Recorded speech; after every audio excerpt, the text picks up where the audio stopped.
Il y a des gens qui passent dans ta vie et qui te laissent un vide immense. Parce qu'ils n'ont pas su te voir. Parce qu'ils étaient trop blessés pour aimer vraiment. Et toi, tu restes là, avec ce trop plein d'émotions. Cette douleur que tu sais pas où poser. Alors que faire quand une personne t'a brisé? Voilà ce que moi, j'ai choisi de faire. Qu'est-ce que tu as ressenti quand tu as rencontré cette personne? Quand on discutait ensemble, ça sonnait juste. Il y avait une sorte de connexion. Le genre qui te fait discuter pendant des heures. Et j'ai eu l'impression que l'on parlait le même langage. Elle me disait, échanger avec toi, c'est comme être face à un miroir. Et je ressentais la même chose. Pourquoi cette histoire t'a-t-elle autant marqué? Cette personne sortait d'une rupture, d'une douleur encore vive. Cela a débouché sur des discussions autour des relations en général, sur nos expériences de vie, sur des injustices communes que l'on a vécues. J'ai été touchée par sa personne, parce que c'est la première fois que je rencontrais quelqu'un qui résonnait autant, qui avait des similitudes aussi fortes au niveau émotionnel. Et pourtant, on s'est connus quoi? Que dans un laps de temps d'1 semaine, pas plus. Allez, 10 jours. Donc ce qui est très court. Mais moi, de ce que j'ai retenu, c'est pas le nombre de minutes passées ensemble, mais la profondeur et l'intensité de ce qu'on a partagé. Et moi, naïvement, suite à la mauvaise période qu'elle traversait, parce que son histoire me parlait, j'ai voulu lui tendre la main. Mais le problème, c'est que quand tu tends la main à quelqu'un qui brûle encore, c'est toi qui prends feu. Qui s'y frotte s'y pique, comme on dit. Elle a vu dans ma douceur le souvenir de ceux qui l'avaient blessée. Elle a confondu ma bienveillance avec une menace. Parce que je veux t'aider, Will. Parce Quoi? que je veux bien M'aider? quelque chose. M'aider à quoi? Est-ce qu'on me voit dans la rue avec une pancarte qui dit sauve-moi? Non. J'ai l'air d'avoir besoin de ça? Non, je veux juste être avec toi parce que je t'aime. Arrête ton baratin! Arrête ton baratin! Parce que j'y crois pas! Elle ne voulait plus prendre le risque qu'on lui fasse du mal. Alors elle a dit stop. Brutalement. Je me sentais vraiment à l'image d'une barre horizontale qui te frappe violemment et te projette au sol alors que t'étais en plein élan sincère.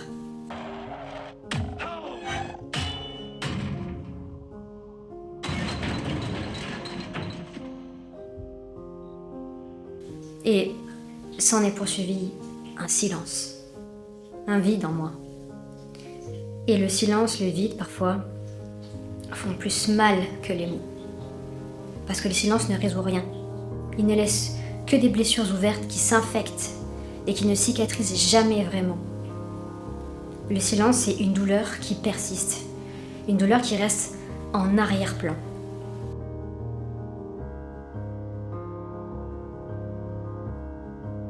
Je comprenais son choix, je comprenais sa position, et je respectais. Mais j'avais du mal à gérer la douleur que ça m'avait infligée.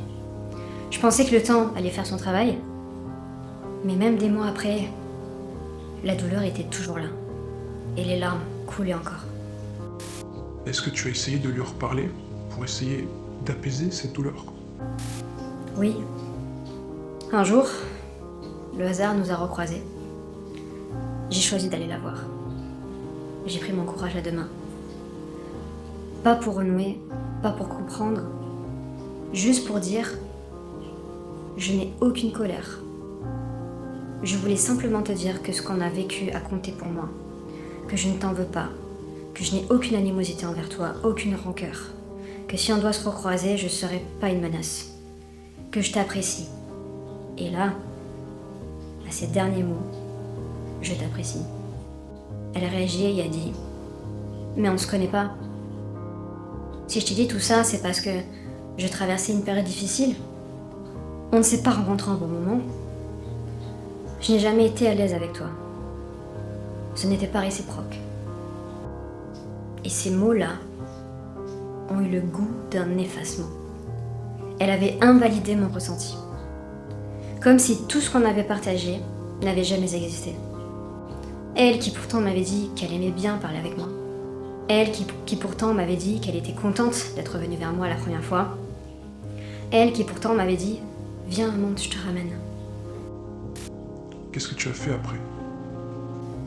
Cette nuit-là, je n'ai pas dormi. Alors j'ai écrit.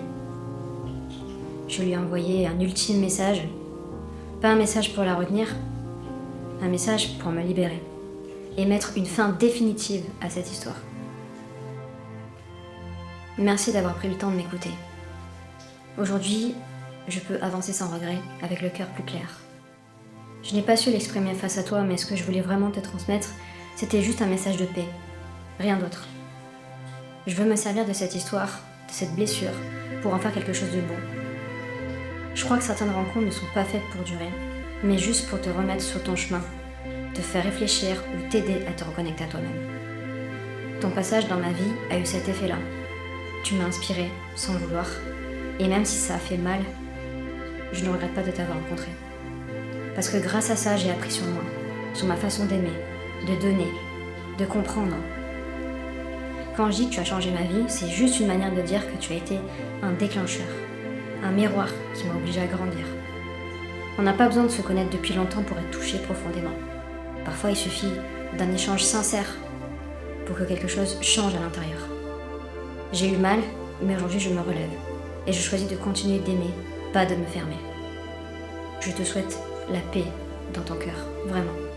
Et surtout de vivre, de ne plus te protéger au point d'en oublier la vie. Ma réponse restera toujours l'amour. Alors merci pour tout ce que ça m'a appris. Et maintenant, sans rancune et avec douceur, je peux le dire. Adieu. Voilà. C'était un acte d'amour. Parce que l'amour que tu décides de garder, même quand on t'a blessé, c'est celui que tu décides de te donner à toi-même. C'est refuser la rancune, refuser d'être contaminé par la peur de l'autre. C'est choisir la paix. J'aurais jamais dû te blesser. Te dire toutes ces choses. C'est bon, arrête. S'il te plaît. Peter, tu es mon ami. Tu n'as donc pas eu besoin de pardonner? Non, je sais qu'elle m'a pas fait mal volontairement, et c'est pour ça que je lui en veux pas. Elle a juste agi depuis sa douleur, depuis sa peur. Et c'est ça la vérité la plus difficile à accepter, c'est que parfois, on se blesse les uns les autres en essayant seulement de se protéger. Je comprends, et je choisis d'aimer quand même. Pas elle parce qu'on a eu, mais la part de moi qui a su aimer sincèrement. C'est cette part-là que je veux honorer. Et aujourd'hui, qu'est-ce que tu retiens? On croit souvent que l'amour finit quand l'autre part. Mais en réalité, il continue. Il change simplement de forme. Choisir l'amour, ce n'est pas rester attaché. C'est refuser de se fermer. C'est dire « je t'ai aimé et je m'aimerai encore plus grâce à ça », en restant ouverte à la vie. Car je refuse que mes peurs me mettent des œillères et guident mes choix. Et quand tu parviens à ressentir ça, sans attente, sans amertume, alors tu sais, la blessure est devenue lumière. Et même si cette personne a créé une crevasse de plus dans mon cœur, paradoxalement, elle avait raison sur un point quand elle me disait, avec beaucoup de lucidité, que c'est par les failles que passe la lumière. Elle m'a beaucoup appris, malgré elle, malgré sa décision. Et c'est pourquoi il faut continuer d'aimer.